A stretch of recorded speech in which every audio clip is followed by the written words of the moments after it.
41% of India's wealth is now in the hands of the forward castes, which is approximately double their population share.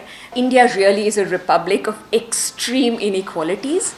And the main culprit for India lagging behind is India's slow and lopsided social development. The differences in the life chances of the rich and poor, men and women, Brahmins and Doms, and for that matter, Keralites and Biharis, Hindus and Muslims across India today are so sharp that unless these inequalities are bridged, it is impossible for the nation as a whole to prosper, let alone be a world leader. So the bottom half of India's population now survives only on 6% of the country's wealth. For many years now, we've known that our neighbors are doing better than us. Right now, the way things stand, Sri Lankan women live on an average 10 years more than Indian women, Bangladeshi women 5 years more, Nepali women a year more. And this trend has existed almost for the last several decades. So the first time I started working on South Asia was in 2005 when I was working for an NGO. At that time, Professor Jean Drèze wrote an article in The Hindu, and I wrote a report doing the same analysis, and he wrote a foreword for that report. So since then, for the last 17 years, we've been analyzing this data, and it's pretty much consistently remained the same and accelerated. So the primary question is, if all of these countries are doing better on social indicators, then why does India lag behind? I'll speak later about the method that I used for this particular study, which was an academic study. But I'll just jump to the conclusion of why this book is called Unequal. The conclusion that I reach is that India really is a republic of extreme inequalities. And the main culprit for India lagging behind is India's slow and lopsided social development, and one of multiple layers of severe inequalities which aggravate and amplify each other. So as I write in the book, the differences in the life chances of the rich and poor, men and women, Brahmins and Doms, and for that matter, Keralites and Biharis, Hindus and Muslims across India today are so sharp that unless these inequalities are bridged, it is impossible for the nation as a whole to prosper, let alone be a world leader. So in this book, of the many inequalities that we could have divided India in, I only focus on the three extreme axes. So we could have also looked at religious inequalities, ethnic inequalities, but I focused on class, caste, and gender. And we know now that during COVID, we saw, thanks to journalists in the news, that there were bodies floating on the Ganges. That was the extent of devastation in Indian society. But at the same time, when 80% of India saw its income falling, we had the largest increase in millionaires. So as Sainath has said in the endorsement for the book, during COVID, the number of millionaires increased from 98 to 160.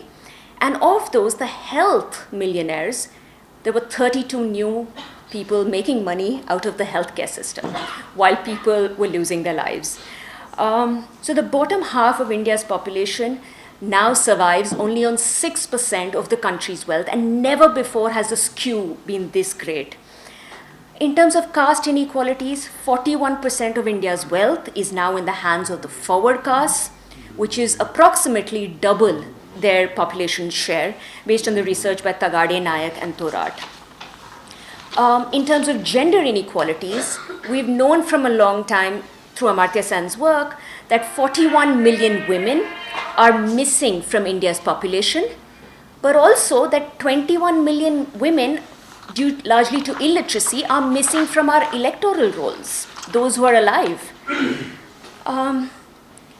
So while we know there are all of these inequalities in India, what I found through my fieldwork over the decade is that Bangladesh and Nepal have been able to gradually, over centuries, dilute acute inequalities.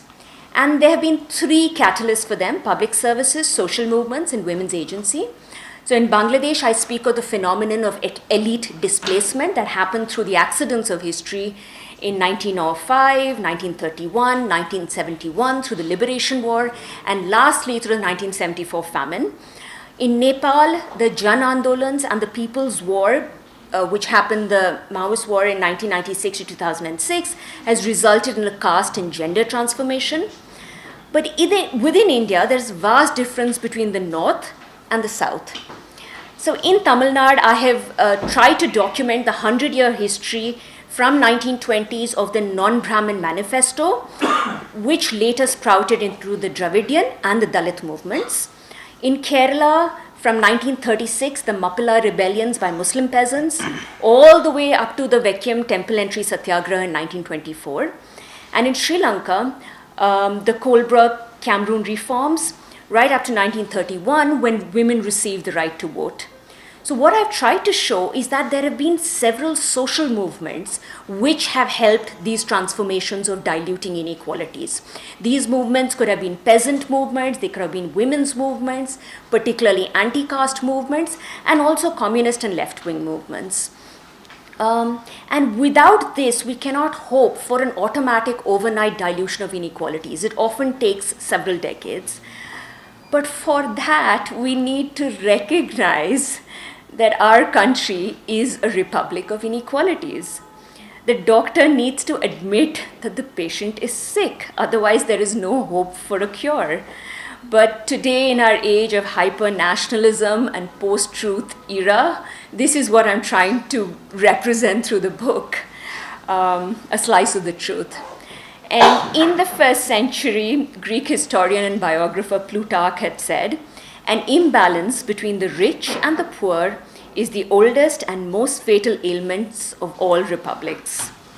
And my hope with this small book is just that, as Babasaheb Ambedkar said, let's first X-ray and expose reality to educate, agitate, and organize. National Dastak की आपसे गुजारिश है कि अगर इसको बचाना चाहते हैं तो नेशनल दस्तक को सब्सक्राइब करने के लिए रेड कलर के सब्सक्राइब बटन को दबाएं, फिर बेल आइकन की घंटी दबाएं। नेशनल दस्तक को बचाने के लिए बहुत ज़रूरी है कि हर खबर को शेयर करें, लाइक करें, कमेंट जरूर करें।